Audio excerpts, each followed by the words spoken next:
And Rolais, welcome to Soaring Profits. Myself, my co-host, and we actually even have a special guest this evening. So, James, if you do the great honor, and So this gentleman that's going to join us tonight at our dinner table here, just to have a generalized discussion. I met him, oh gosh, I was 19 years old back in college. I knew his girlfriend at the time. And he came up and we spent the evening with rolled cigarettes and unsugared freshie mixed with rum. And it was just a beautiful night of conversation, and I got to know him. And ever since then, my kids he's godparents to my kids. I'm godparents to his kids. He's become a Reiki master, which I can't wait till he talks a little bit about that. He's a bass master. He's done a lot of fishing tournaments. Quite an interesting guy. He's raised two wonderful, strong, independent boys that are really strong in their careers, doing wonderful things in the world. He has a wonderful wife, Wendy, who I forgot to mention earlier. Tonight I'm going to mention. They've been married for longer than I can count, and they were like high school sweethearts. And I can't wait till you meet this guy. He knows a little bit about conspiracy theories like you, and he's just a great talker, all around wonderful guy. And Mike, come on in. Let's have Mike further ado, we got Mike. There he is. Mike. Hey, thanks for having me. Yeah. Appreciate it. So, Mike, I was telling them that you're a Reiki master. So I thought maybe we'd start there because you had like the first time I heard it, when I had never heard of it before. I had some legal concerns. I had hard K, soft P. I wasn't sure how that worked exactly at first, but yeah, energy medicine can be a tough pill to swallow sometimes. Yeah, I love it. Totally so why don't you describe what Reiki is, first of all? Well, you know what? It might be easier to explain how I came about Reiki. Sure. So I'm an auto worker, and it was about 10 years ago, and I was searching for I was looking for something to help with issues with repetitive injury issues. And so I ended up down a YouTube rabbit hole, which many of us have been there, and came across energy medicine. And then it further went down into Reiki, and I found it extremely interesting, different. I was doubtful. Yeah. And it just created an itch. It was something I had to find out more about. And so I ended up finding a local practitioner in the area and had a treatment. And the treatment was really basic. It was about 45 minutes. She explained that it's a light touch therapy, and that she works with the universal force energy. And so, being skeptical, I still wanted to be open. That was, for me, I wanted to be open to see what it was about. So the treatment lasted about 45 minutes, and it was very mild. It was very subtle. I didn't notice much. I felt some warmth. I felt some tingling. And I was actually, after the first treatment, I was sort of doubtful. So after the treatment was over, we talked a bit, and I definitely felt that I felt calmer. I felt relaxed. And I definitely found it interesting. So for the next couple of days afterwards, that sense of relaxation sort of stuck with me. And I found it I kept thinking about it. So I thought, you know what, I'm going to try this again. So I did. And it was very similar. The second treatment was very similar, but maybe a bit more pronounced. And so I started asking her questions about it, and she said she teaches it. And I thought, well, okay, so what does that mean? So she said it's just a one-day course, about 8 hours, and I teach a little bit about the history of it. And there's usually 4 or 5 other students that want to learn it, and it's no big deal. So I thought, why not? Why not try it?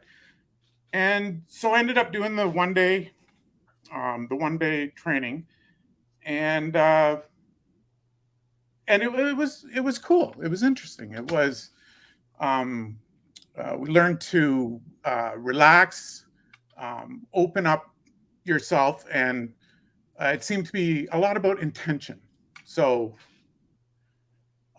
with intention, well, everything is intention. When we go to open the door, we have to intend to go and reach the handle. And so it turns out that energy, as she was teaching, was the same. So you had to have the intention of the energy to flow. So after that day of training, I went home and I was telling Wendy about it, my wife, and it was interesting. It was just interesting. And what? Okay, so last night, you might not have caught this, but we had this whole joke last night where James literally went through, like, I think if you had a goldfish, he named how great your goldfish was, your kid, your cat, I think there was a robin that landed on your roof one time. These people, they're the greatest people. I love these people. And I'm like, Wendy? And he's like, yeah, there's a Wendy. That's funny. Oh, I can't wait to tell her. Right. Oh yeah, no, I totally like dropped the ball. It was really bad. Well, she's actually a really big part of this, because that night when I got home, we were sitting there and I was telling her about it, and then we were watching TV, and she mentioned that her shoulder was really bothering her, and so I said, all right, well, I just spent all this time, well, not all this time, but I did this, so let's check it out. Sit down on the floor in front of me, and I'll just put my hands on your shoulders and we'll see what happens. And that's some of the best nights of my life. I've started that. Right? Just see what happens. We're not sure, but we'll see. Exactly. So anyways, after a couple of minutes, she just turned around and she looked up at me and she said, your hands are on fire. And I didn't feel anything. And she was, stunned is a strong word, but she was definitely surprised at what was going on. So we sat there for the next 30-40 minutes, and I just let the energy flow, and she was kind of blown away. And to know Wendy, she doesn't suffer bullshit. Like, she would not even a little bit. Blow sunshine up my ass for shits and giggles. She just wouldn't. So that initial action of hers really made me pay attention. That's cool. So then, like I do when I get an interest, I just dove into it. So before you knew it, we had our bedroom our oldest son was in. We kicked him out of the bedroom. We made a bedroom in the basement for him, which he was thrilled about. Right. And I converted his old bedroom into a Reiki room. Cool. And I started doing treatments. I was doing treatments for friends and family, and absolutely loved it. It was on many occasions, it was really incredible. And so, after that, I just dove right in, and I couldn't get enough of it. And break you up a little bit, Mike, as we go along here. I've had many. So I have many treatments from Mike himself. Right. And I am like way more skeptical than even Wendy. Wendy's very skeptical. Oh, dude, it took you a year of me listening to me talk about it before you were willing to try it. You really thought I was totally full of shit. Pokey. 100%. Yeah. 100%. He doesn't touch you at all. He doesn't. His body and your body don't. So you lie on a table just like you're getting ready for a massage. It's a massage table. Yeah. And he holds his hands over your body, and he goes until he feels like a pain source or something. I'm gonna explain it different ways. You can do a general treatment, which is just going over certain spots, and really opening yourself up to the energy. And it is not beyond me that people struggle with this concept, particularly people that are scientific. Because there isn't a science that sits there and acknowledges it. Right, it's all placebo. That's what they will suggest. It's all placebo. And I would drop it down to, even if it is just placebo, who cares? Because it's effective. Right. It's not a magic wand. You don't walk in and somebody's, terribly, terribly ill and they have a treatment and they're cured. It's nothing like that. Right. It's about stress. It's about relieving stress and balancing your energies. And when we stress out, our first understand that we are energy beings. We we are connected. Everything's connected. And when we struggle, be it physically, mentally, emotionally, it causes our energy fields to be messed up.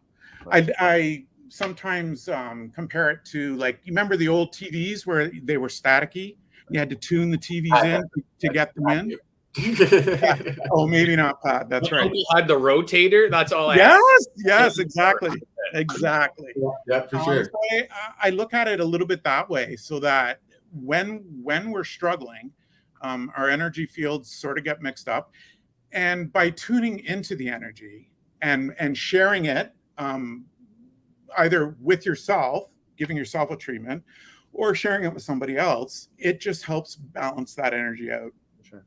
So, okay, so the question I have, again, I am skeptical of this sort of thing, and that's why I thought when James brought this up, I'm like, I love this. Let's have a conversation about that sort of thing. But you're explaining something better than I've actually really ever heard it explained. And myself, my family, when we train horses, we talk about pressures, right? So I can move a horse's hip by looking at it and like just adjusting my body slightly, where I can put pressure on that horse, and that horse, as a prey animal, think of it, if a lion or a tiger is attacking a horse, if the horse just escapes it, that lion just takes that's his appetizer, right? He just takes a big chunk of flesh. Well, that horse pushes against that pressure. He feels that it's not even real pressure, really, until he gets that sense of release, and then will relax and settle.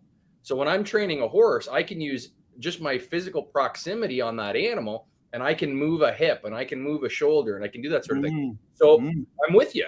Like, I get where you're coming from, that there is a pressure, there is an energy, and usually I would be like, I don't know. Right. And so much of it is like that, is that you have to let go, allow the energy to flow, and let it do what it needs to do. It's the energy is intelligent. The energy knows what we need. I think someday science will catch up. I think it really will. I think I've had too many interesting treatments to believe that there isn't something legit. Like, it's been too much for too long. I mean, I gave family and friends treatments, and I mean, my mom, I had my mom up on the table, and she's my mom. Don't give you a break ever. They call you right out. But you know what? I had her up on the table, and she suffers from fibromyalgia, and she suffered for years and years and years. Wow. Okay. And I said, I was talking to her through this whole thing, and she, of course, she was all in. She was like, let's do it. And so we did the treatment, and she sat up from the table. And this was early on. This was maybe my 5th or 6th treatment. And she sat up on the table, and she just started crying. Just started crying. And she just shook her head. She said, I have no idea what this is, but the sense of relief is just so obvious. And I mean, she's my mom, right? So I was, I gave it to her. It was obviously real for her, no matter how I looked at it. It was very much real for her.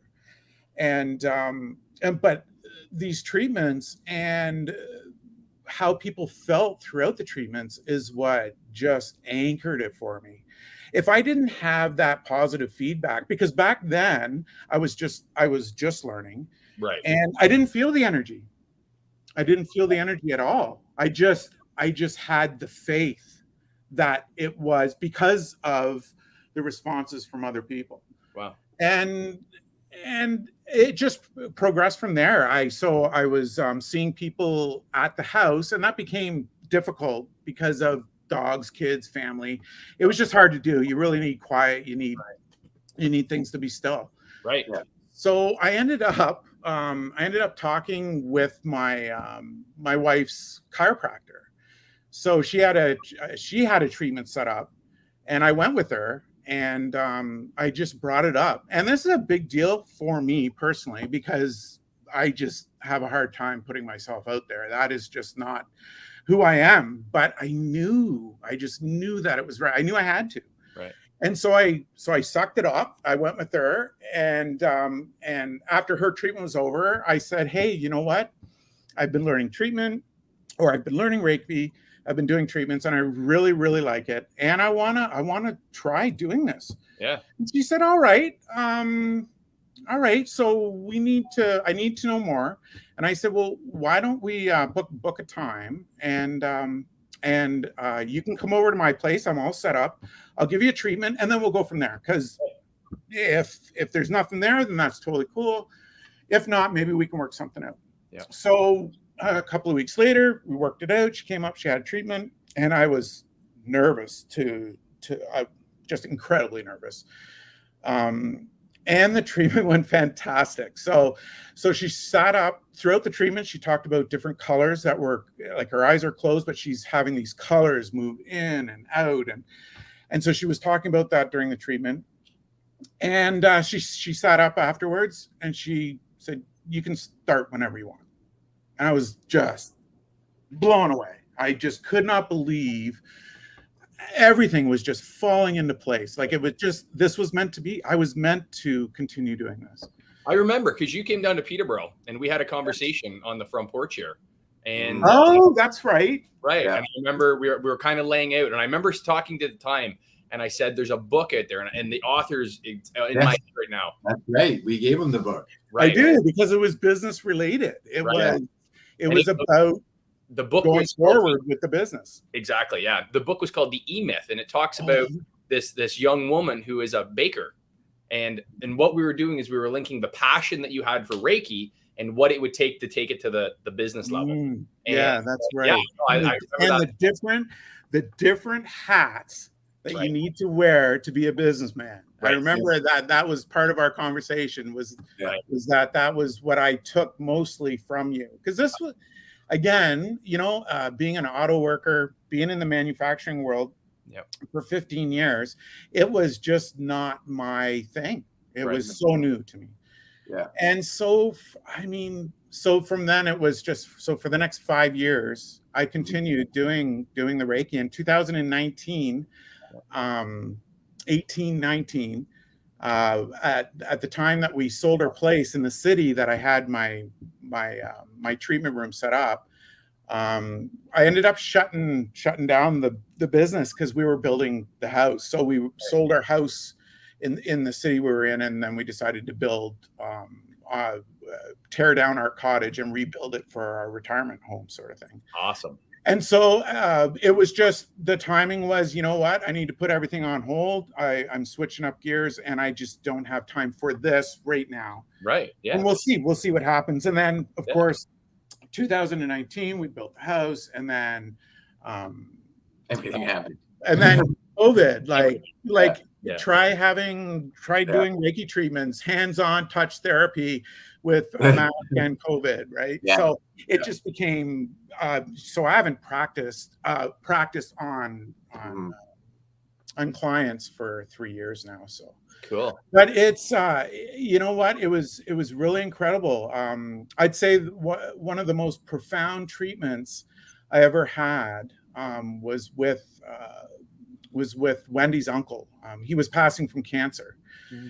And we knew he was down to his final days, and his spouse at the time, I was really struggling with everything. And so she was up for a treatment. So I gave her the treatment, and she really, really enjoyed it. And she wondered if I was willing to give him one. And I'm like, of course, absolutely, of course. They lived in Bradford. They lived about 30 minutes away.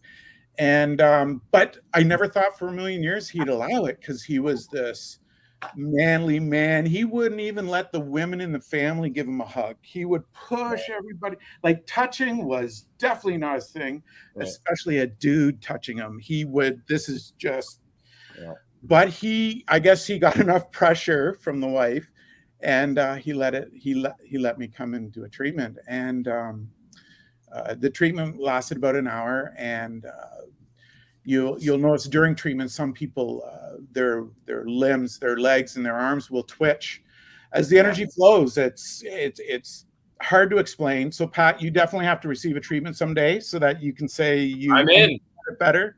I'm in.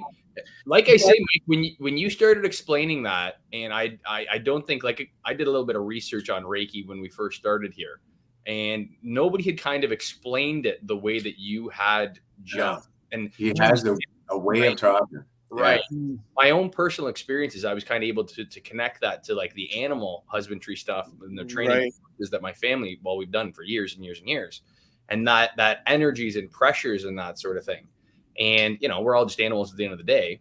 So I like that just made it click. Like that seems a lot more tactile where someone would buy into and run with that a bit. Just to finish that story off, he after the treatment was over and he woke up, he couldn't talk very loud. So when he would talk, he would whisper to his wife, and then she would pass on what he was saying.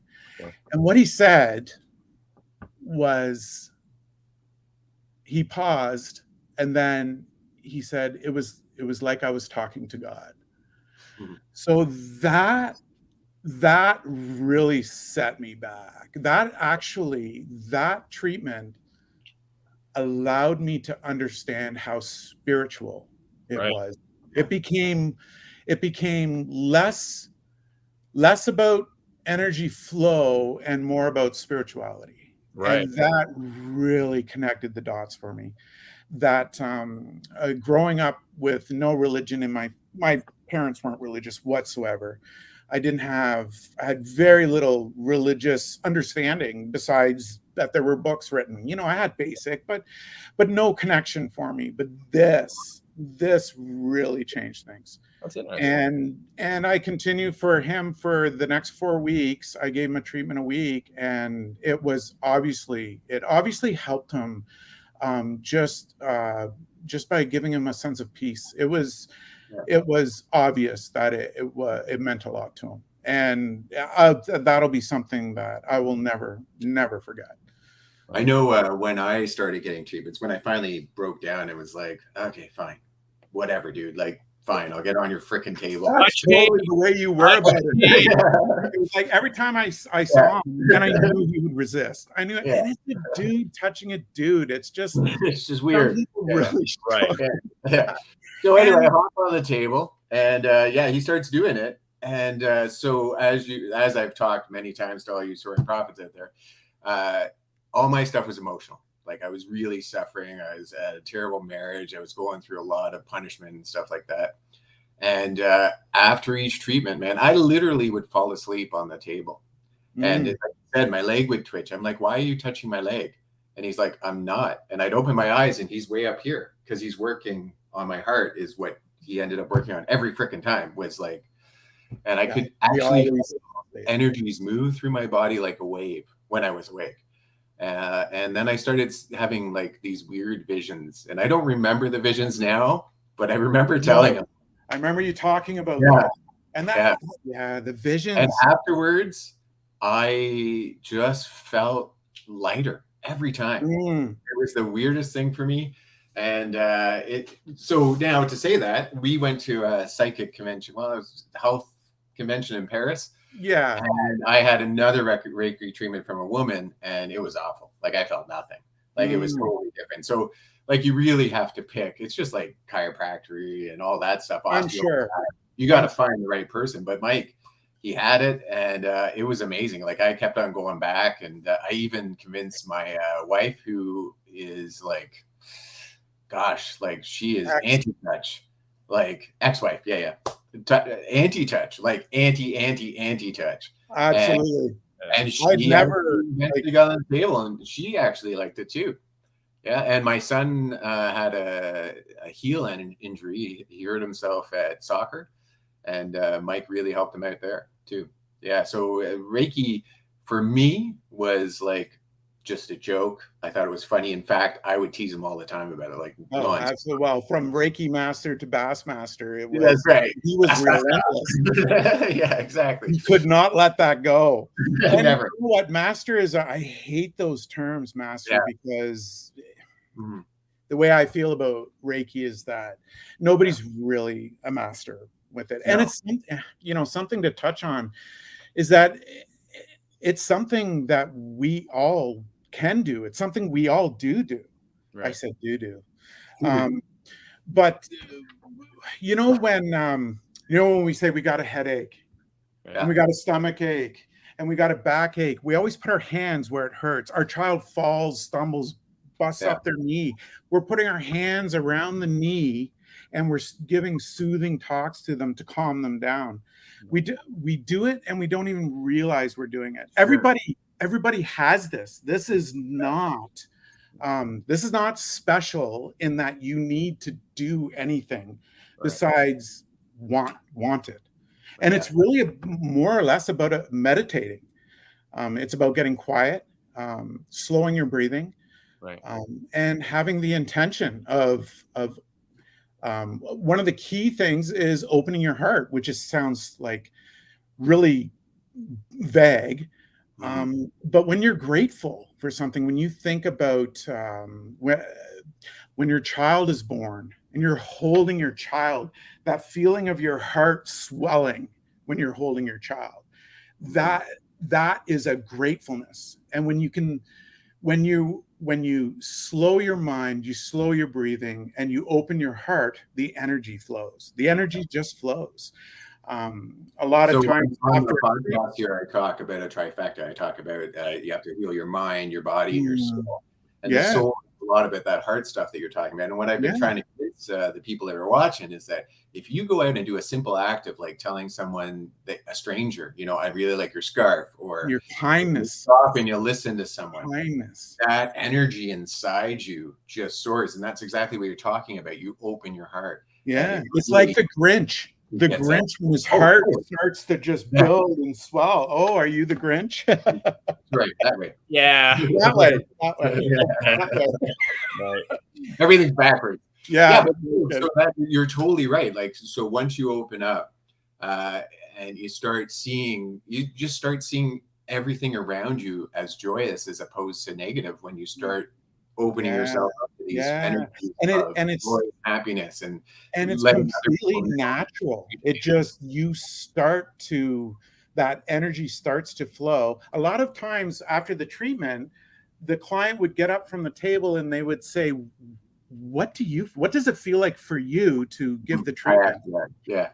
Yeah, a lot of people do. So what I ended up starting to do, and if you guys will share it with me, I can show you and you can actually feel it yourselves.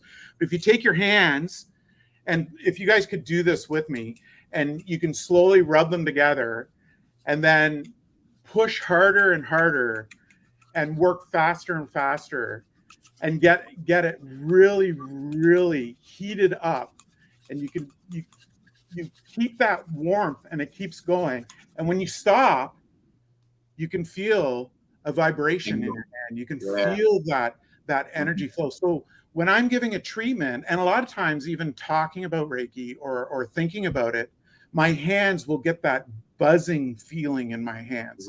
Right. And then when I'm working with the client, depending on what I'm doing, and as I'm working over the body, all of a sudden I will feel like pokes, like a pencil poking me in my hand, and that will suggest to me just slow down, stick around in that area, and let the energy flow.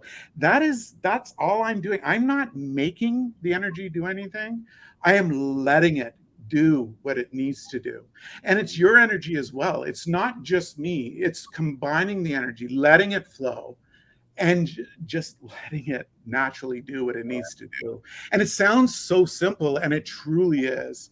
So I've said this to you, James, years and years ago, but this should be something that our children are taught how to do. We should all know how to do this. This should be something that as we go to bed at night, we relax, we slow our breathing, which we want to do anyways, and we place our hands. And some people are super sensitive to the energy and they feel it right away, and they feel that energy flow. But like I said before, it took me a year of practicing it before I actually started. You actually felt it like other people. Yeah. So I had to go just on the feedback that I was getting from the clients or family and friends. And I had to give that faith before I tuned in enough, I guess, so that I started feeling it. And now I feel it all the time.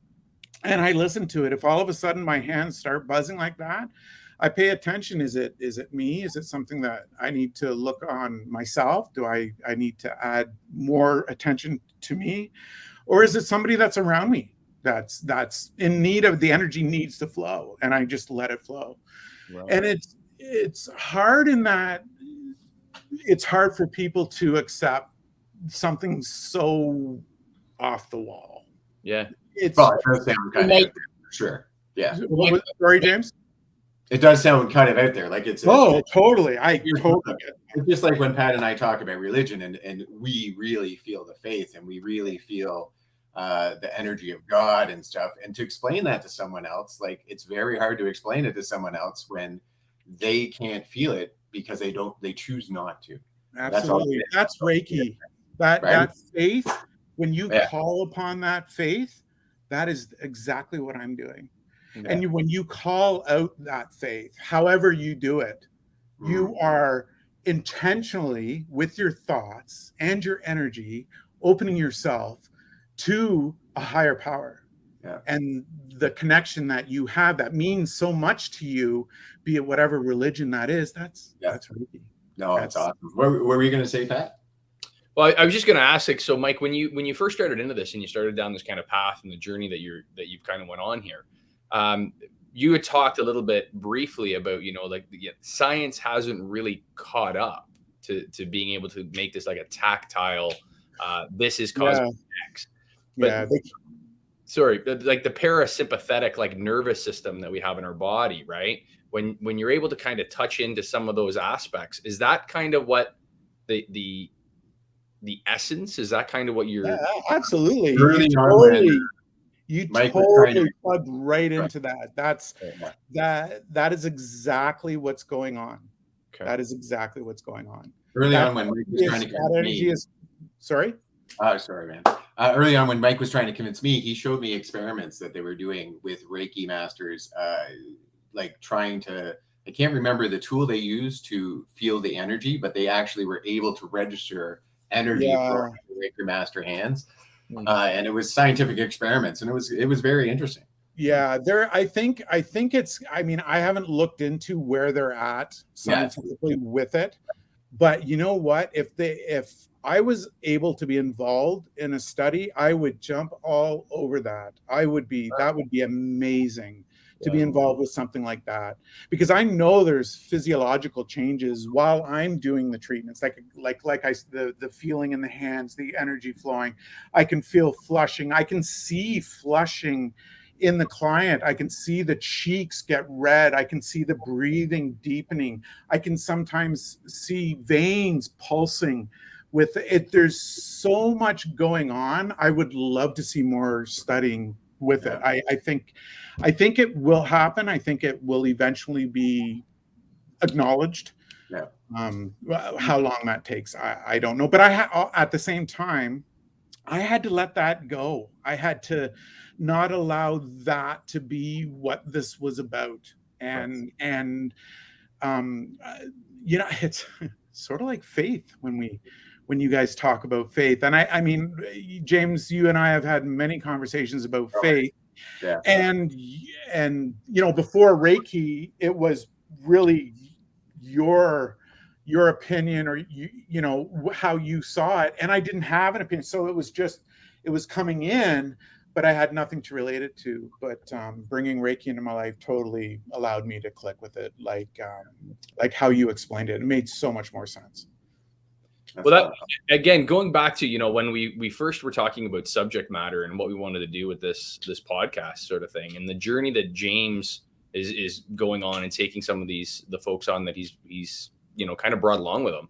That's why when we started talking about this Reiki stuff, I thought, hey, James, this sounds fantastic. James, like, Mike would be great. You're clearly not a bad talker for a guy that doesn't like to do it. Yeah, exactly. They keep telling him. Right. No, I love this is so out of my comfort zone to be absolutely honest. Hey, I don't put myself. I have always had. James can testify. I've always had the hardest time putting myself out there, and it's just, you know, I don't know. I don't know what it is. It just is. And, but it's something I'm passionate about.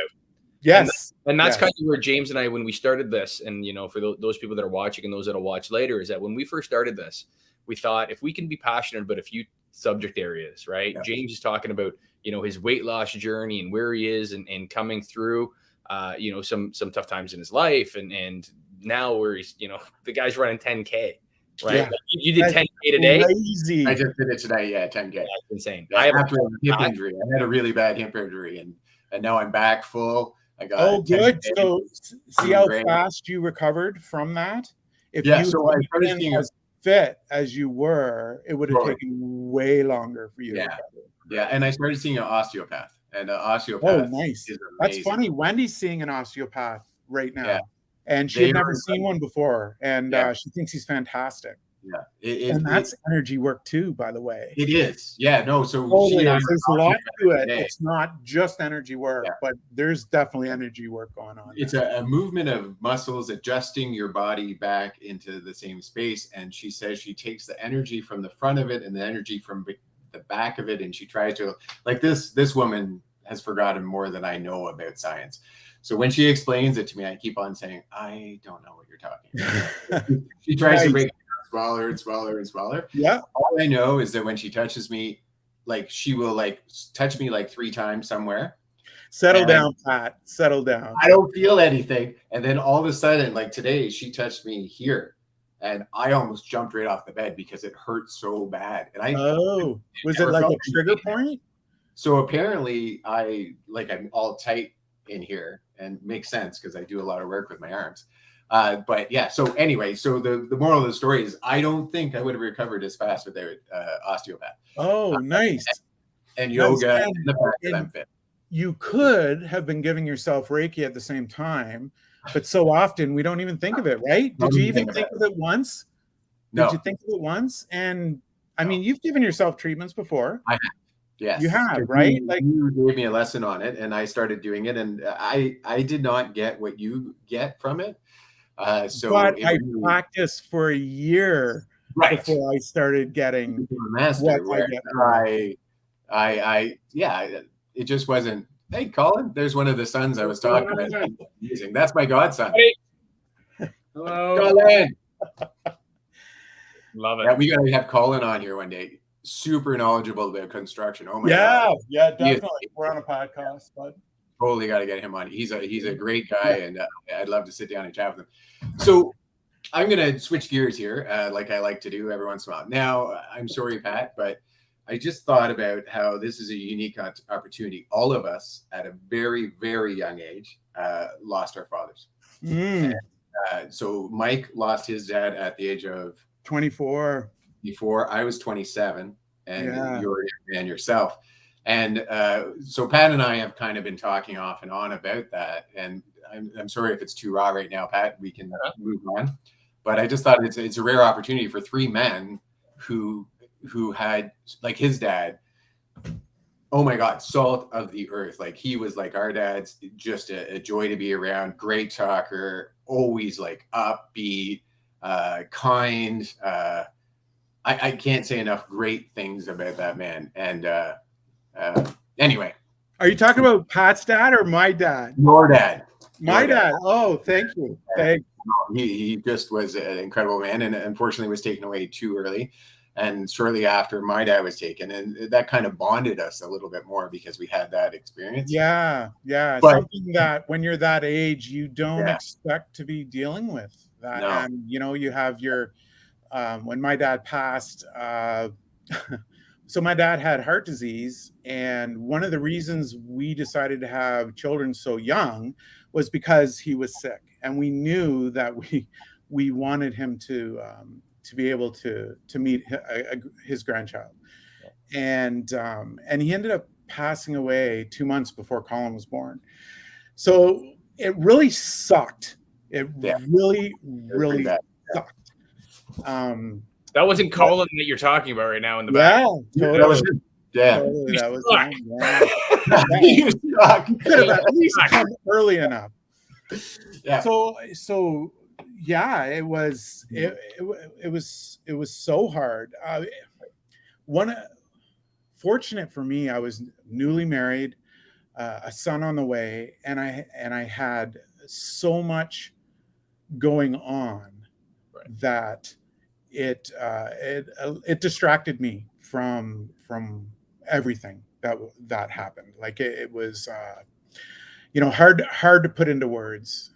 Even this, so Colin turns 29 in September, so it was virtually 29 years ago when he passed. Yeah. And it's still it'll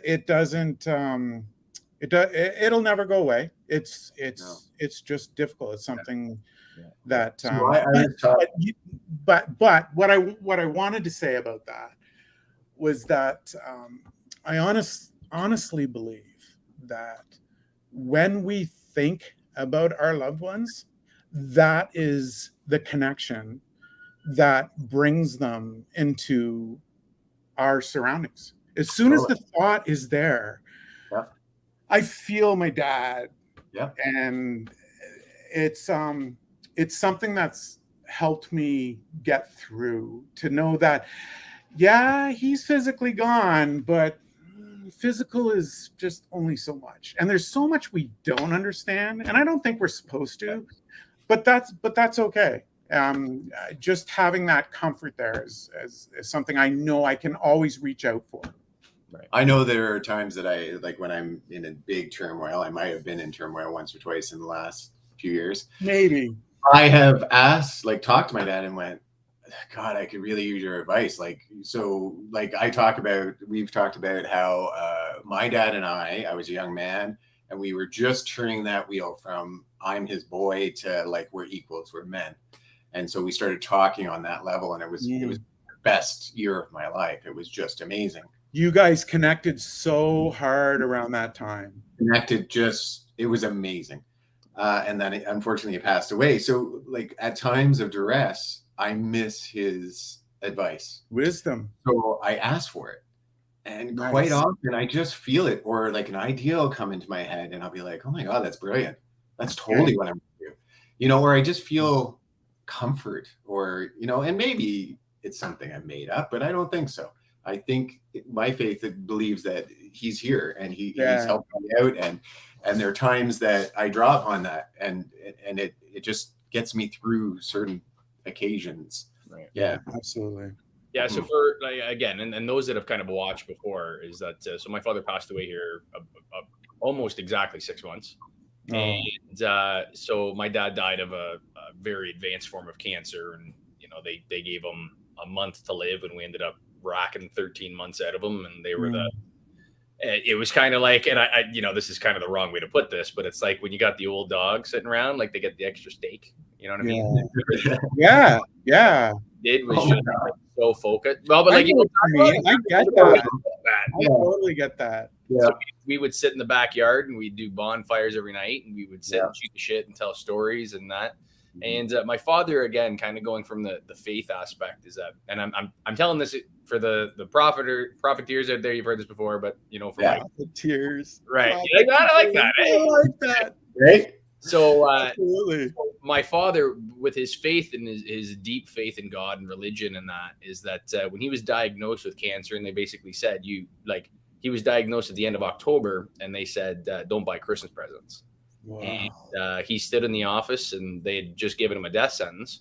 And he said, Doc, I appreciate you. I'm not afraid of dying. He goes, the only thing that's a little hard is, not seeing these guys. And he looks over at me, and I'm just, right? And he's, my granddaughter and my son and my wife and that sort of thing. But other than that, I've lived a hell of a life. And there is a peace, and there is an understanding that comes from that when you're able to look at your loved one that has accepted the inevitable and understands that maturity, that is such a spiritual maturity. Absolutely. Right. Yeah. So I've been very fortunate. It's weird because I have these conversations with people, and there's some people that are like, that's odd. And I have these like extremely vivid dreams of my dad almost every night. Oh, wow. So like Yeah. very vivid. We'll be sitting around shooting the shit, and it's like we don't talk. Like there's nothing that I can come up with like as far as an answer. Yep. We just Yeah. have this incredibly vivid like personal dreams, Time. right? And that's so I don't That's so powerful. right. So powerful. Yeah. Yeah. And that's that has been like, well, it's kept the wheels on the bus, I think. For Yeah, absolutely. It's helped you get through. And you know what? Yeah. Chances are your dad knows exactly what you need. Right. Right. Yeah. And you can I've got a kid in the ass yet. Be all right about that. So no, it is. And it is. It's so I'm 35 years old. I was a little bit older than you gentlemen. And when I lost my father, and what the hardest part was for me is watching my daughter, who you know they were very close, and the struggles with everything that she's been through just in her life, and then having that extra piece on top of it, and that was the hard part for me. But that's been kind of like my calling, right?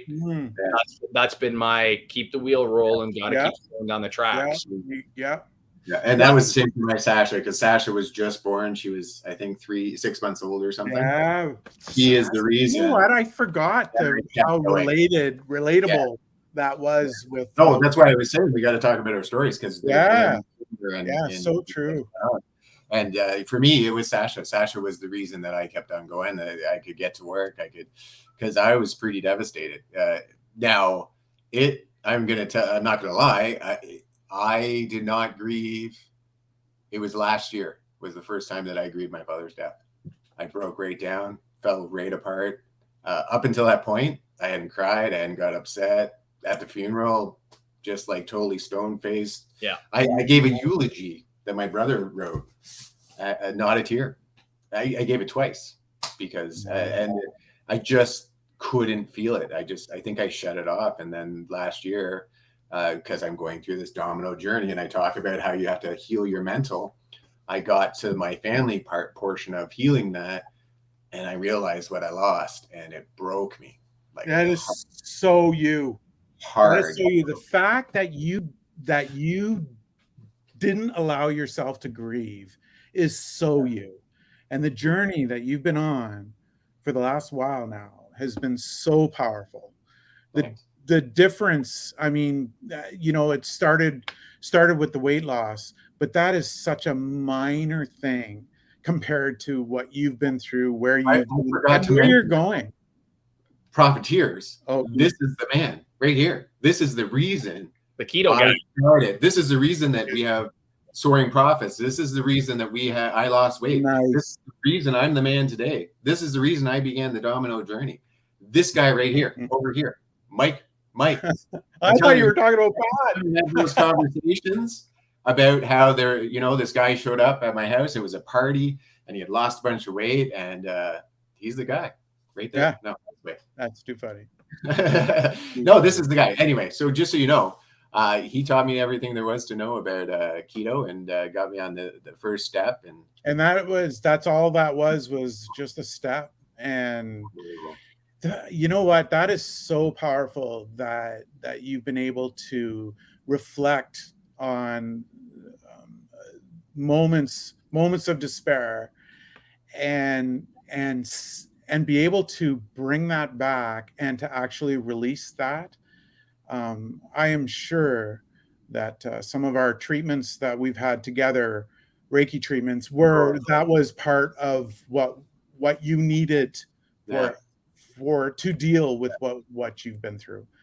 The man that you are today isn't anything compared to where you've been. So it's pretty incredible to see. I am more open and honest and forthcoming and out there than I ever was before. I don't hold things back. I feel things now in a real way, because you have to. The stuff that I held inside. You only push so much down. Yeah. And then it starts to break you. Yeah. And it did.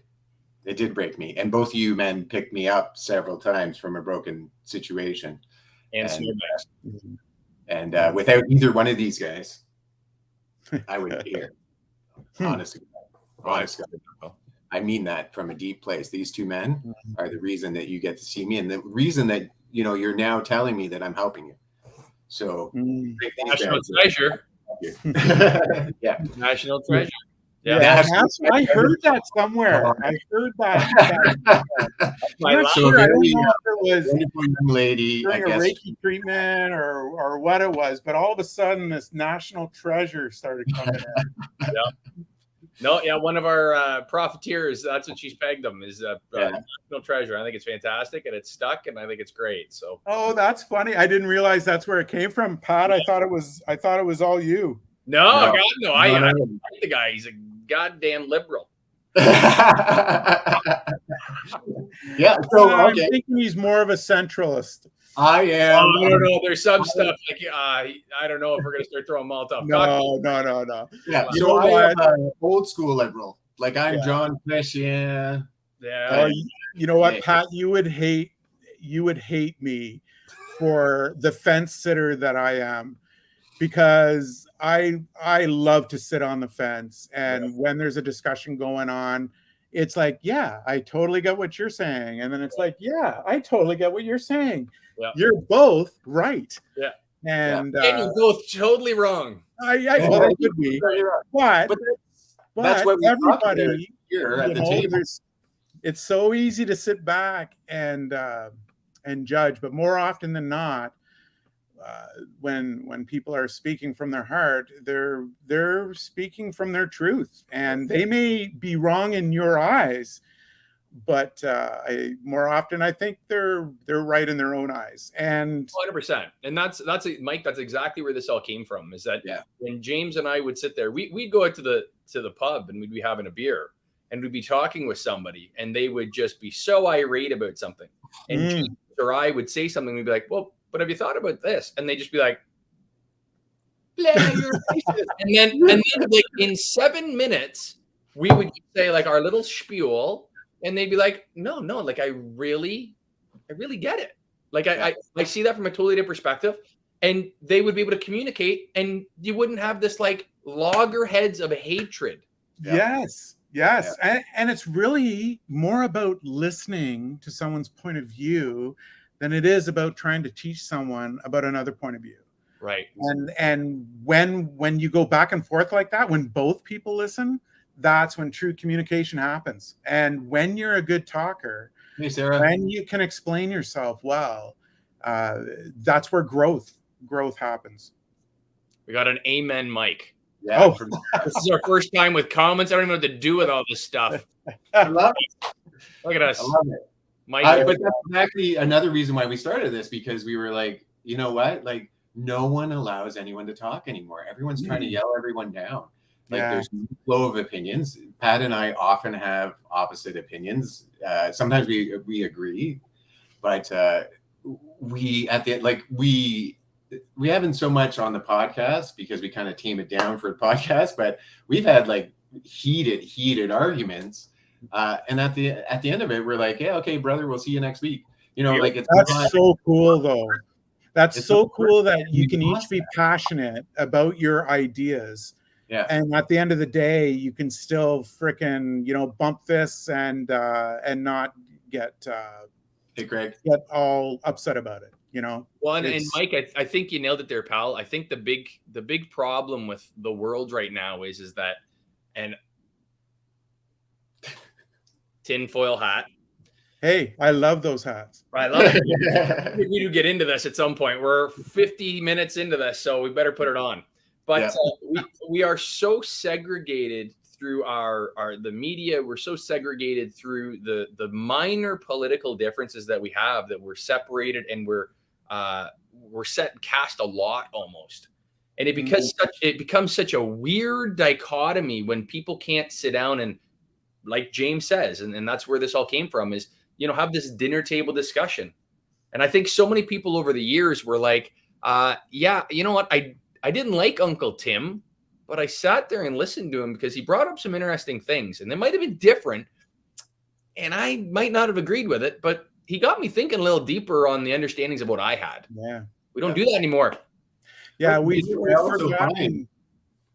I also find is when you and I have those conversations, my opinion becomes stronger. because I have to think to counteract your thoughtful opinions. So I have to, okay, well, I see where you're getting, but this is why you're not correct. Because Pat's often wrong. Like often wrong. Like often. I got charts though. I got charts. Some charts there. I have thoughts and feelings. Right. Yeah. That's not a problem. No, we're really, I think, you know, the internet and Facebook and Instagram, and it's a hard time. It's a hard time. It's a hard time to get good information, solid information, truthful information. I don't know who to believe anymore. I don't feel like I can believe the news. I don't believe I can believe the politicians. No. It's hard. It's hard, and we're not having. We would rather sit in front of our laptop and have terrible, not real conversations, but blurting out terrible stuff, and feel that we got our point of view and that we're right.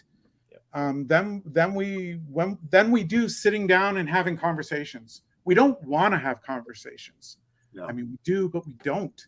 We don't want someone to make us think that we may not be, right. We may be way off base. We don't want to do that. And it's easier to point fingers, leave a terrible comment, and walk away from the room, and then go, damn, I told them, you know, and people are doing that all the time.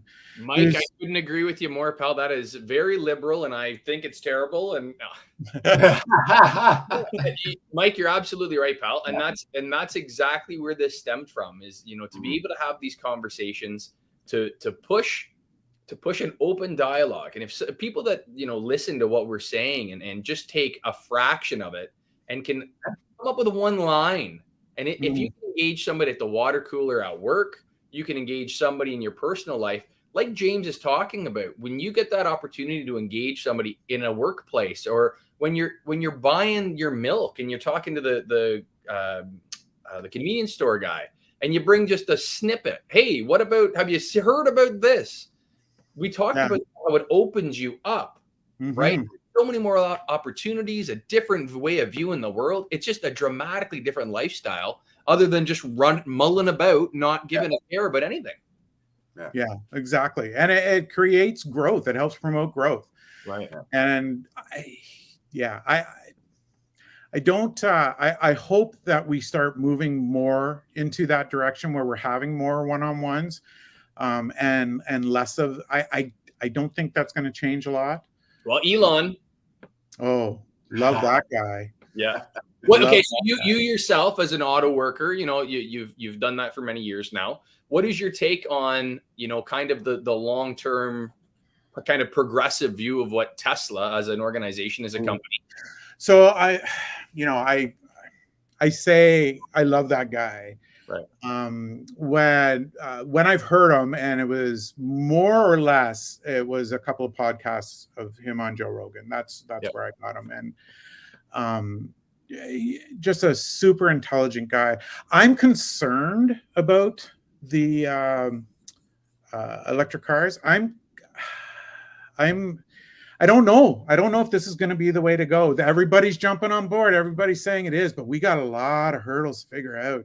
That's it. It's funny you say that, Mike. And I would have said, if you would have asked me 6 months ago, from a supply chain perspective, I would have 110% said Tesla is building and developing all over the world. They are going to figure out supply chain. You've got the smartest brain in the world doing it. For sure. James and I, over the last couple conversations we've been having, we have been kind of deep diving into the supply chain issues in the world. And you have Shanghai in China as a city that as a pivotal city in a country of 1.3 billion people. Yeah, 1.3 billion for sure. Right. So now all of a sudden you have them locked down completely. You have manufacturing shut down completely. And I would argue that China is on the brink of a supply chain nightmare that they will never, ever, ever get back from. That is bad news, dude. Yeah. If that happens, we're going to be in a world of hurt. So I was That is telling them gonna about affect when the everybody. hurricane hit in Japan and how it affected Sorry? when the hurricane hit in Japan and how it affected you. The tsunami, yeah. Yeah, that was the parts issues for that lasted that I think that lasted a year that we struggled with that.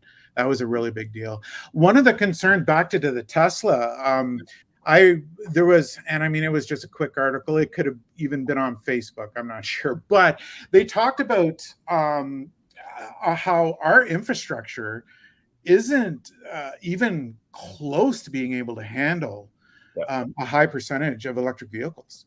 Yeah. They're talking about the standard street couldn't handle more than 2 or 3 cars being electric for the power grid itself.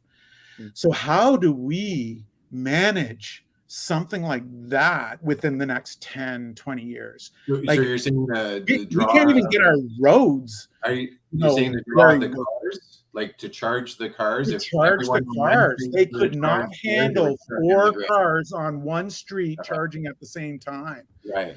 And it's like, wow, because the infrastructure is the base of everything. If you don't have that, you don't have anything. Now maybe they've got a plan. Like, I put bolts in holes for a living, so I'm not even going to try and pretend to understand. I know what's going on, right? But there's lots to figure out, and I hope they do. But yeah, see, that was one of the questions that I was interested in asking you. Is that what?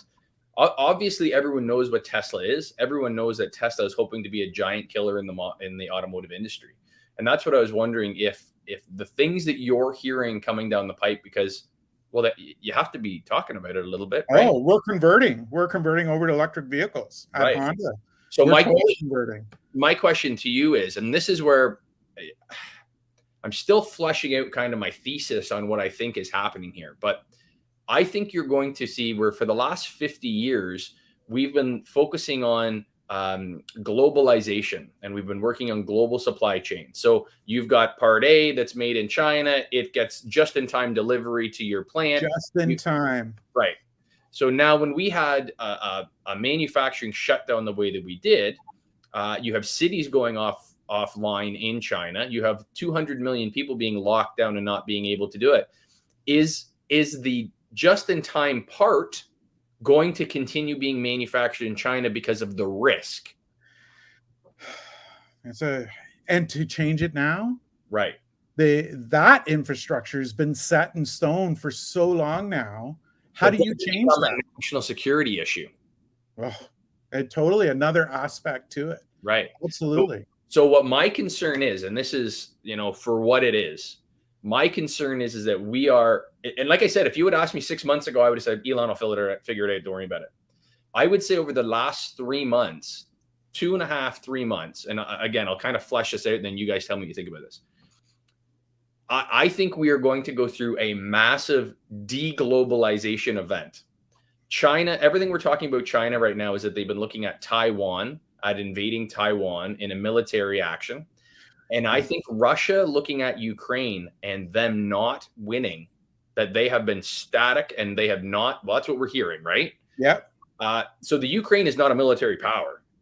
No, not at all. This is, the states are loving this. Right. To see how weak they are. Right. So Taiwan, however, has been preparing since World War II for the Chinese to invade.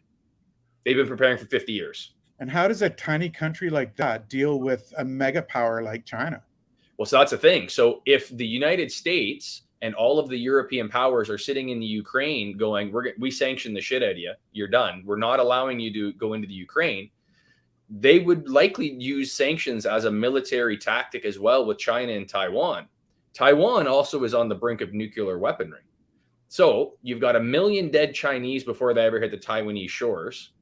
Now, this is the problem. So this actually all goes back to electric cars. I know it sounds crazy, but it does. So if this fall of globalization and global supply chains, you have nationalized supply chains. Okay. This is what we're seeing in the Ukraine right now and Russia with their oil, their wheat, their all of these things. Prices are going. Okay.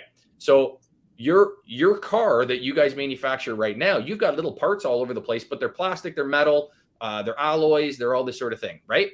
Yeah. They run on gas. Canada is a producer of oil and gas products, right? We can manufacture everything here because we did it for 100 years.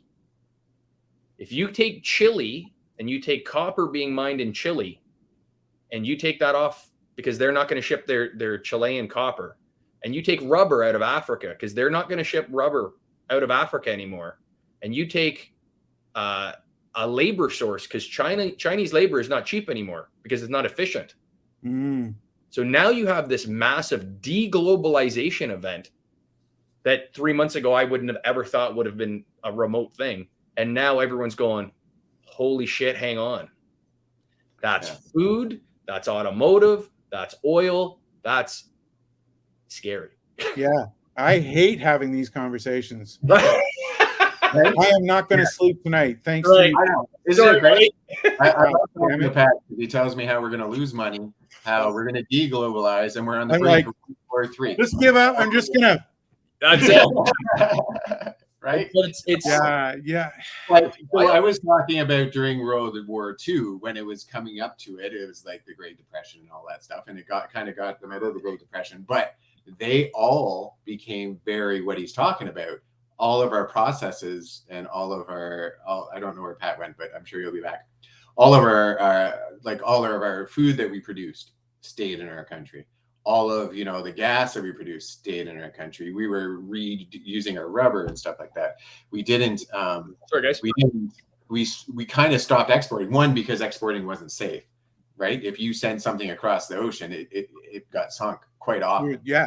In the beginning, the U-boats were like a force to be reckoned with until through World War II itself, for sure. For sure. So there was that whole thing that for a while there, and now the way Pat talks, which is scary. Like Canada should be all right because we do have a lot of those resources. We have to change because we have been so reliant on other countries for wheat, for meat, for all that. The transition period, if we had to start creating our own manufacturing again, which isn't a bad thing. No, but that transition isn't something that we figure out in 2 years. That would take years and years to figure out. And see, to build plants it would be huge. So this is where I think that we're going. So that would be what, like in an economic process, that would be called inflationary. Okay, because you're bringing offshore manufacturing back at an increased expenditure. You therefore have to get a gross profit or a gross margin higher to make that capital expense work, right? Yeah. So that's what you're seeing right now is that when you look at the States and you see the cost of goods, COGS, right? Cost of goods sold, and you kind of look at like, well, why are they letting prices get so high? Like this is really hurting families. It's because they have to. Oh, so you're thinking this is inevitable and they're gearing up for it. So because you don't want to sleep tonight anyways, I think this is I'm going to say that the fall of China is inevitable over the last 3 months. I know that's a huge thing, right? Because we have for years and years and years, you and I, even Mike, talked about how soon China will own everything. Yeah. So they have infiltrated. The Chinese have had one-child policy for the last 50 years. They now have an inverted demographic spectrum where they have a whole bunch of 60 and 70-year-olds. They have fewer 50, fewer 40, fewer 30, fewer 10, fewer, right? Yeah. So the problem is that they were based on an agrarian society where they were out farming the fields, and that's how they survived. And they came into the cities through mass industrialization that was funded by massive corporations of the West. Well, now the CCP, the Communist Party of China, is now saying, oh, no. We're going to lock you down on will. We are all encompassing power and control. So now these Western companies are going like, i.e. Tesla, right? That's a great example. They go, well, I have to get those guys to that building to make my cars. And, well, you're telling me that we can't have a single case of COVID at the port? Well, right. You guys have COVID, you got swine flu, you got muckalacca flu, you got all these things that happen. Monkeypox. Right. Well, you guys have this all the time. So if you took this hard line on COVID, what's next? Okay. So now Yeah, this do we understand the logic behind these hard lines? Like they seem like, I mean, my Lord, Canada got crucified with the line they've taken and how protective they've been. But China's on a whole nother level, like several levels up. Do we understand their reasoning behind that? well, liberalism. That's the answer to all the bullshit in the world, right? Yeah, exactly. Well, so I would argue that their dictatorial leader realizes that if you go back in history to Mao Zedong when he took over from the Mao and the other one, sorry, eludes me at the moment. You got me. Sorry, guys. Yeah, a little history lesson. Now, because I didn't know that either. So yeah, this is all you've had. Yeah. So Mao Zedong was the leader of the communists, and Chiang Kai-shek was the leader of the two parties, and they were at civil war. Then they were invaded by the Japanese in Manchuria, and they just got wiped out. And they're like, okay, listen, we got to work together, or we are going to cease to exist as people. Okay. So Mao ends up attacking the Chiang Kai's people, and they win, right? So Mao takes over, and we have a communist nation of China, backed by the Soviets. We got a good thing. Hey, everything's great, right? Well, they realized that they had this agrarian society. And what I've kind of said over the last couple of podcasts is that when you have an agrarian society where you're farming, it's sustaining the family, it's all these sorts of things, children are free labor. Right? Like they're out in the fields, they're working, they're making income for you, right? Well, the problem is that when you become an industrialized nation and you bring people into the city, they are expensive pets. Yeah. Right? Yeah. Like Manhattan, the average number of children per household in Manhattan is not 2.2, the national average. It's because they can't do it. They can't afford it. Right. So as China has pushed into these, industrialized centers, they've went, holy shit, we can't have this many children. Now there's some communist shit that goes along with that, you lefties. But there's some communist stuff that goes along with that about if you keep military age people, you'll get overthrown. So they just didn't. Oh, damn. Right? So now you have they would pick up arms against their own, against the government because they're 18. Right. And start rebelling against the government. Kind of like Russia. Russia, that's what happened, right? When you had exactly the revolution. Exactly. Yeah. So now you have this supply chain issue. And this is where I'm trying to figure out. And that's why, I wanted to pick your ear when we had John here tonight and talking about some of this stuff, because the supply chain, the automotive industry has just been smashed. Oh yeah. Everybody's struggling hard. So do you bring back the widget that you're having made in China? Do you bring it back here? And at what point? Because I think of companies in our area here that were injection molding companies. Oh, there's so many. They were busy feeding GM in Oshawa, feeding. And then they just went, close it. Yep. I used to work at before I started at Honda, I worked at an injection molding company and they went tits up. Right. Yeah. That's what I'm wondering is that does that come back, or are you going to see a difference in manufacturing processes like what we're seeing with Tesla with this? I don't know if you've heard about this or not, Mike, but Elon and Tesla engineers have put together what's called a giga press. So instead of all of the components coming together and being hundreds of parts in a car, they assemble the entire rear end and the front end. And it's very minimal welding, very minimal pieces to put together at all. Nice. And it is a complete assembled chassis with I think it's 27 welds. It's insane. Right. Wow. And then you've got coming up with the Cybertruck that's coming out. They've completely eliminated the paint shop from the process. It is a stainless steel truck. There's no paint. Oh, wow. Do you get what I'm saying? Do you see how the efficiencies start to just become so tactile? There's Elon for you. Right. Yeah. You know what? And that might be just it. The Japanese. We don't have rubber, so we'll find something that's rubber. And we'll make that tire different. See, this is why I think the West is going to be okay. I think that America and China, China is done. And I know that that's a huge statement, but that's really massive. I've never really heard that point of view before. Mike, if you had asked me 3 months ago, probably if you would have asked me even a month and a half ago, because at the time, I'm looking at Ukraine and Russia, and I'm going, well, fuck, like I don't trust the media as far as I can throw them. But then you start seeing like wheat's not getting through. Oil, the only people that are buying Russian oil right now is India, right? They're not getting it through to China even. Like it's so wild right now. Like we are at a precipice in our global supply chain that we've never done before. And the United States is pulling its head. Like we thought Trump was very, like make America great again, pull your head in and just be nationalist. Biden is enacting all of his policies. He's going right along with it. Keep sanctioning the Chinese, keep sanctioning them. So what we have now is you have a military, like the reason why globalization occurred is because after the war, the Americans said, listen, you guys join with us against the Soviets, don't become communists, and we will make sure that you can have free shipping ports all over the world. Our military, our Navy will blow anything out of the water. And people are like, duh. Okay. Right? Yeah. So now where we get to now is that the United States is saying, we're done policing the world. I agree.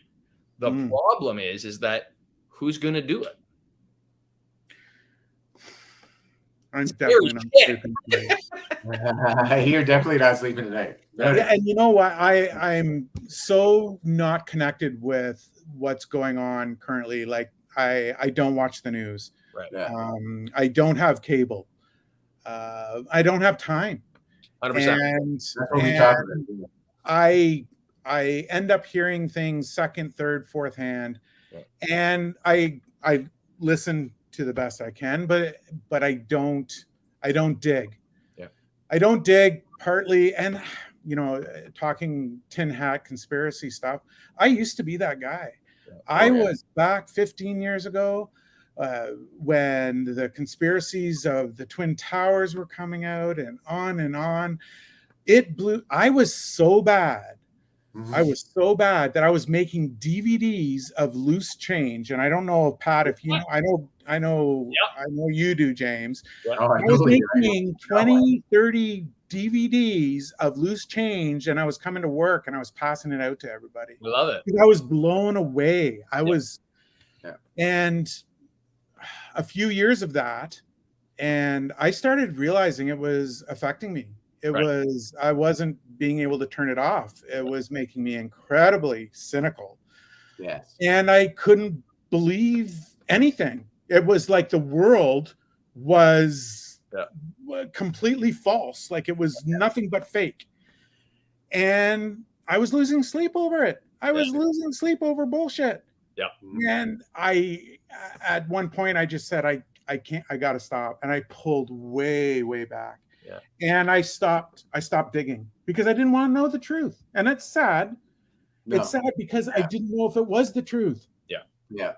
There's so what many would you do if it was like the conspiracies that you were looking up and that you were telling me about? Even if it was true, what the hell are you going to do? Oh, exactly. But I was we were on a level sleep over it. Except get upset. You can't do anything about it at all. But it was like, everybody needs to know this. I can't believe this. Holy fuck. Mm-hmm. No joke. Yeah, it totally affected me bad. I've been there. And I for my own health, my own mental health, I had to pull back and stop. You know what's important? The people around me, the people I love, the people that impact my life. And this other bullshit that goes on that we have no idea what's truth and what are absolute lies. I had to change. I had to change my focus. And so with that, I put and it's so sad in a way because I put politics in that area and I put news in that area and I completely pushed everything back and only focused on what actually made a difference day to day in my life. And that was my family and my friends. And I stopped giving that energy away because that's all it was doing. It was just going out into the ether. And I wasn't creating change. Now, I mean, I suppose I could have gone in a direction and tried to create change, but I wasn't doing that. That wasn't happening. So I had to make a choice, and I totally chose to draw back, let that shit go, and move on to what I could change. And that was what was directly in my line of sight. Yeah.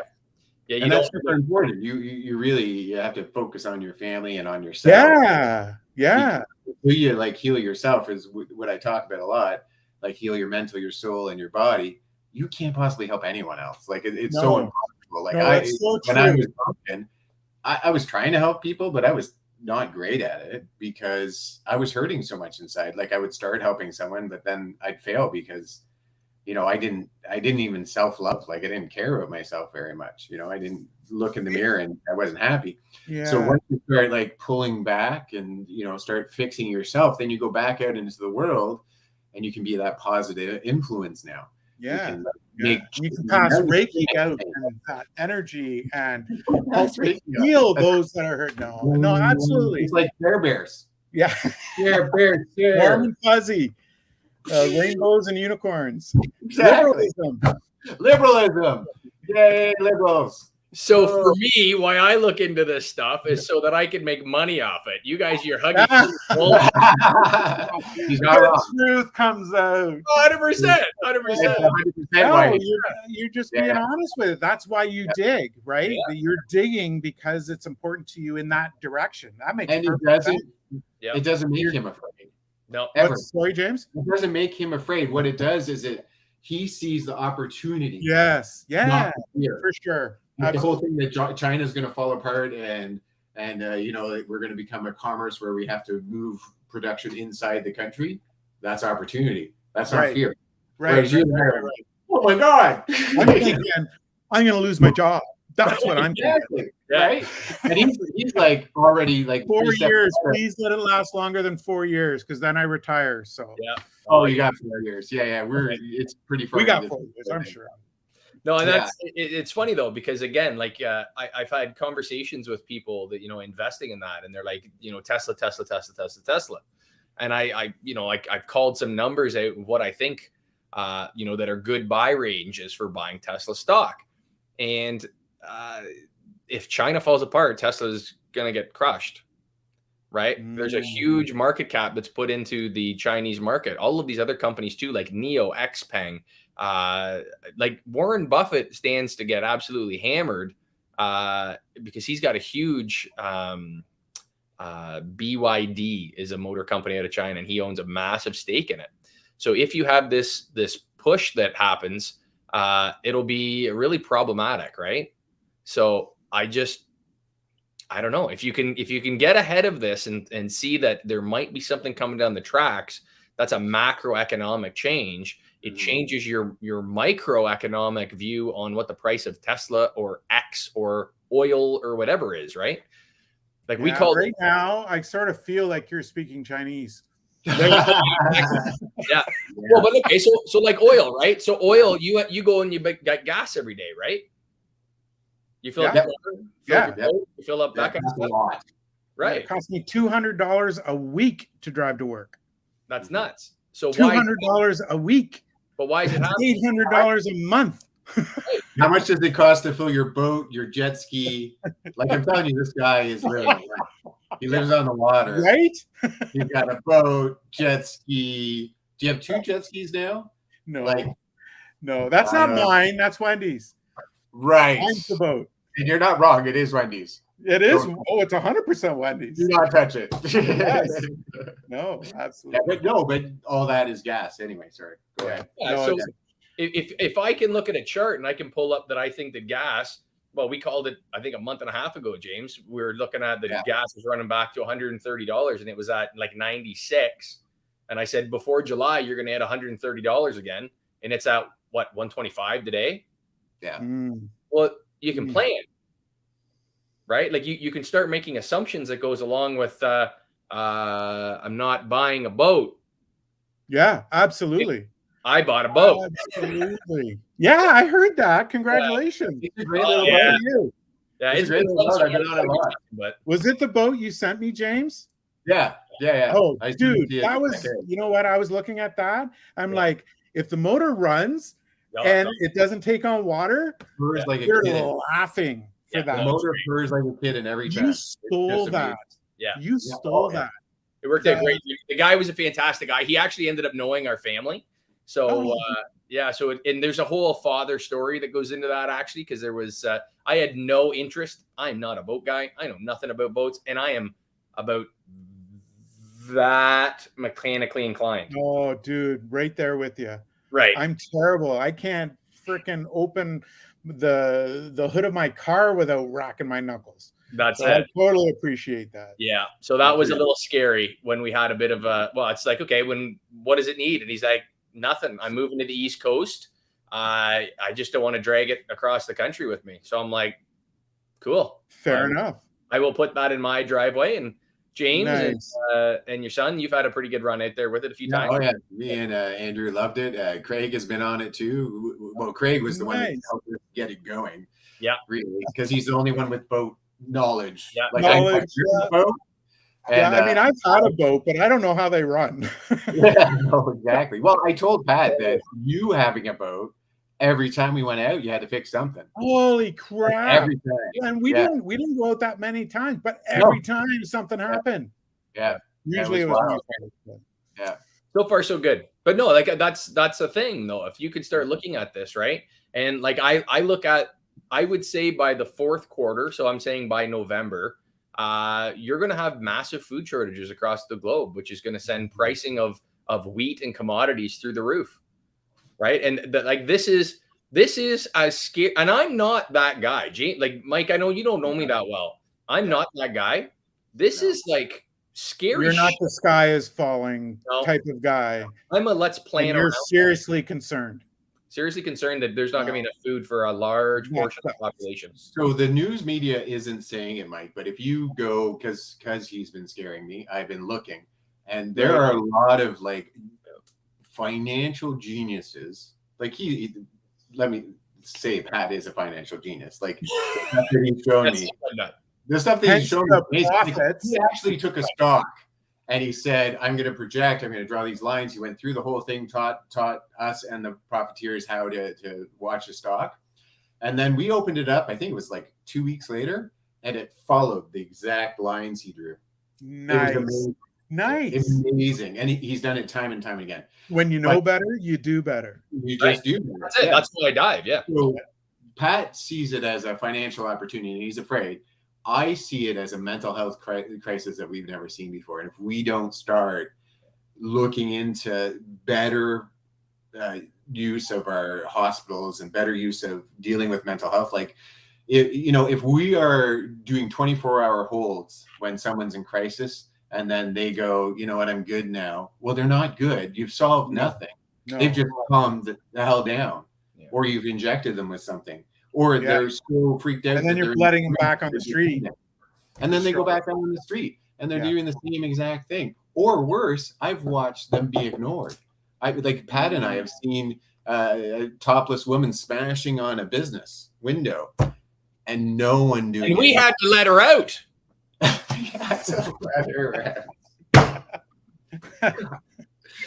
never know what's going to come out of your mouth. No, but this is serious, and it's just worse and worse almost every day now in Peterborough. And Peterborough's a very quiet, very social city. There's been gun shootings, there's been knives, there are more homeless. So I drove to work at 4 a.m. 2 days ago, and the city was alive at 4 a.m. with people just walking around, pushing shopping carts, sitting in the bus shelters in front of Tim Hortons, Tim Hortons is closed now at 4 a.m. Sitting in front of it, like we call them zombies, and it's a harsh thing to say, but that's what they are. They don't know what's going on because they're drug induced. We have a big fentanyl problem. We have a big all the drugs. I don't know drugs, but so. Like they're not even aware. Like sometimes they're walking in the middle of the street and they don't know you exist. It's just getting worse and worse. And as what Pat's talking coming down the pike, what I'm afraid of is all these people losing their homes because they've made bad choices. And then manufacturing happen. And so then all the people that don't have the higher IQs and can't transition into something else lose their job. And they've been doing, something for so many years, Yeah. and now what are they transitioning? Like we've had Peterbilt's had those hits like GM clothes, GE clothes. There was outboard motor. Yep, outboard motor. We were very severely affected by that. There was like a long learning curve of all these, mostly men back then, that had to learn a new trade so they could earn a living. Yeah. Well, it all happens at the same time, not just one business. I really think that we have to start upping our mental health game to help to process this. Yeah. That's where I'm coming from. That's my angle on it anyway. Yeah. No, it sucks. You know, it's like, I would argue, James, that it's for a vast majority of the world, they won't have to worry about the mental health problem. Why? Because they're not going to be able to feed their people. Like that's where this goes to. Like this really is like, and I'm telling you right now, Mike, and I know you don't know me super well. It has rocked me over the last little while for the fact that you're having global supply chains, right? And this isn't just, I want to get my avocado toast. This is the avocados you might not ever see in the country again if we shut down globalization because China falls. Right. Yeah. Right. So we were watching this show about one of our lives we were doing was about corn and how the corn production all over the world has taken hit after hit in the States. There was drought. The cost of fertilizer has risen 40%, so farmers can't afford to put it in the ground. I believe Russia and Ukraine distribute 1/3 of the corn. Wasn't that it? Something like that. And so then we started talking about, well, why is that important? Well, corn is ethanol. It's gas. So that means gas will be more expensive. It feeds our chickens, which gives us chicken eggs and everything, right? Milk. Milk. Yeah, it gives it milk. It also, corn's not corn syrup. What is that? Corn. Fructose, yeah. Or sorry, glucose. Like what foods isn't it in? The sugar, yeah, right. Oh, absolutely. It's a huge producer. So now let's take India, right? So India right now is 1 billion people, and they're sitting there and saying, okay, so we don't have the chemical components that we need, potash, nitrogen, all these things that are cut off from Russia as the largest by far manufacturer, right? Canada has some. We are growing our potash production in Saskatchewan. That's a whole industry that's slowly coming online, but it's nowhere where it needs to be to supply the globe. India doesn't have it. They have been a subsistence farming nation for a millennia. Right. And over the last 50 years, they have rushed into industrialization. Well, rushed into industrialization is going to create the same problem that China's dealing with right now. So now you have, let's call it for a round number, 3 billion people that are half of the world. Right. Half of the world. Damn near. The world now is going, we're short bread. And it really does come back to this weird position that if this, and all of these industrialized nations, they've all done the same thing that we've done. We have immigration. Right. So if you like, no one's immigrating to China. Nobody's immigrating to India. Right. So we had our demographic, we had our boom, right? We had our Echo, we had our X, millennial, all of these demographics that have run through. And do you remember when you did like populations in school and you had like the bar graphs? Okay. Ours are all up here, but we import people. We have a huge every year, hundreds of thousands every year. Millions if you're the States. Yeah. So we have all these people that want to come here. So we are continually growing. We're continually doing this. So our demographics haven't inverted. Okay. Right. Russia has. That's why they're fighting Ukraine right now. This was the last time they were ever going to have a population of military aged individuals to go fight a major war. Oh, wow. So right? that influenced their decision. It was the last time. Like, yeah, maybe. Yeah. No. I get it. Yeah. China had a one-child policy, right? Because they were urbanizing. Yeah. Right. You can't have 9 kids as the cultural process was before that. Well, now we're running back out of the cities because one will lock you down. If we lock you down, we don't have to feed you because it's not like in history the communists haven't starved their people before. Yeah. They may have. Yeah. Like hundreds of millions of people after World War II. Yeah. That's 60 years ago. This isn't ancient history. Yeah. That's recent history. Yeah. Too scarily reminiscent. But I hate to say this, and this is going to be my last liberal dig, is that if you fail to remember history, you will relive it. And we are fighting the stupidest shit going on right now. And I don't think that's the liberal thing. I think that's it's like you're saying you're right wing. There we go. I'm sitting on the fence. Right. That's where you be. It's like you saying that you're right wing, MAGA hat, flag carrying. They're It's not true. So you're right. There is a group of liberals that are pushing, and unfortunately, their voice is strongest right now. Because to tell you the truth, us other liberals, we don't really care. We're too busy trying to live a life and try to during a tough time, and. I support gay marriage. So go ahead, go get gay marriage. That's awesome. Go do it. I support transgenderism. Yeah, go do it. That's awesome. I support do whatever the fuck you want as long as you don't hurt anybody. Right? But that's now a conservative. Holy shit! I'm not saying it is. I'm just saying that's what I believe. No, totally do whatever you want. Do whatever you want. Totally Just don't hurt anybody or yourself, and it's cool. And I think that's the moderate old liberal way, was like freedom of speech, do whatever you want with your life. We're not judging you. Go ahead. Yeah. But now how does this very loud, smaller group is saying we need laws. And really, right now, we need food. We need jobs. We need health.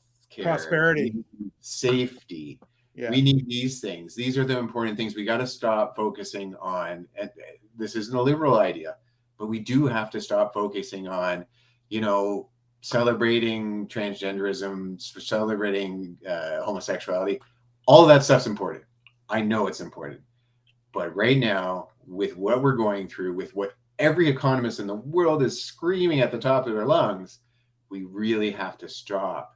We have to prioritize. Forcing people to put up flags. We have to stop, marching because of things. We have to start working together. Let's start talking about what makes us the same, and start working together so that we can battle this huge fight. See, there's the centralist in you that I know that you are. That's right. You know what, boys? I hate to put it down. I gotta run, boys. I gotta get up in 5 hours for work. So this is, if you guys want to carry on, of course, by all means. But we won't. Without you, we'd be lost. Mike, I highly you're one hell of a guy. I owe you a lot, and I'm so happy that I convinced you to come. You know what? I am too. This was very cool. Right. I'm glad you've always been there to help me push my envelope. I appreciate that. And Pat, very cool to talk to you. Finally, I've heard so much about you, and it's nice that we've actually been able to hang out. It's very cool. So as I go, I like to say, Reiki, peace, love, open up your heart, let the sun shine in. And with that, boys, I'm going to rock and roll. All right. Mikey, and you guys take care. Bodies and souls together. That's it. No. John, did you boot him? You conservative jerk. Oh, there. I was just shutting the laptop. There you go, Mark. Sorry, buddy. I pulled you. All good. Mike, as always, pal, it was a pleasure. We'll have to do this again sometime soon. Yeah, absolutely. We'll go from there. Absolutely. Thanks, pal. All right, boys. Take care. All right. Well, Pat, that's my buddy Mike. I'm glad you guys finally got to talk, because you both have changed my life, and I appreciate both of you deeply. Well, I think. And sorry. Deep in my heart. Deep in your hat. No, Mike's a great guy. I've met him very briefly there a couple years ago, and when you talked about bringing him on, I thought he'd be a great fit. And I think we had some people that had some interesting stuff for him too. So that was good. No, So- it was nice. It was very good. You know what? Like, there's a couple of people that popped up that probably should be talking with us here. Right. So let's start working on getting them here too. And Sure. guys, this is like just kind of an idea that we came up with that, you know, we always talk about the dinner table talk and everyone should have a voice. And, you know, sometimes, you know, we talk and we have a great time, but it's nice to bring in other opinions and other ideas. So we're going to start this 9 o'clock Thursdays. Join us. We're going to have a new person each time. If you're interested in coming in, pitch it to us. You know, maybe you have a business, maybe you know, you have an idea, maybe you're, you know, a hardcore conservative, hardcore liberal, you want to talk about guns. We will talk to you about it off camera and we'll see, you know, because we don't want to get canceled. No.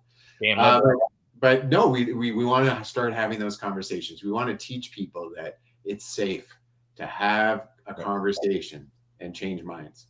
Absolutely. And right here, we're going to do it. I love it, man. Well, pal, we'll cut it for the night. We're an hour and 41 minutes. We said it would be about an hour and a half, and he didn't. So he did not believe us. No. Yeah. We do. Well, pal, as always, buddy, a pleasure, and we will we'll talk to you soon. Yeah. As always, folks, thank you for joining us. Like, share, and subscribe. Check out the bell. Make sure you hit the bell so you get our lives. People watching tonight too, which is kind of neat, right? That's exciting. Yeah, so hit the bell there, and you'll get the notifications that'll pop up when we do this. And as always, guys, let's try to make some money together, folks. And let's heal our mind, bodies, and souls. Yeah, that bullshit.